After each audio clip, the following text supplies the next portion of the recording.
ادھر سعودی عرب نے ایران کے 2 فوجی اتاشیوں سمیت سفارت خانے کے 3 ارکان کو سعودی عرب چھوڑنے کا حکم دے دیا ہے۔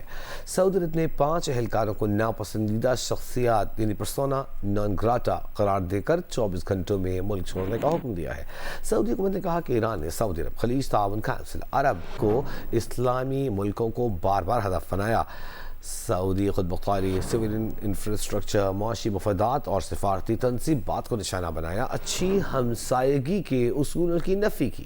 جارحیت جاری رہنے سے ہمارے تعلقات پر سنگین اثرات ہوں گے۔ 2 فوجی اتاشیوں سمیت سعودی عرب میں ایرانی سفارت خانے کے 5 ارکان کو ملک چھوڑنے کی ہدایت کی گئی ہے۔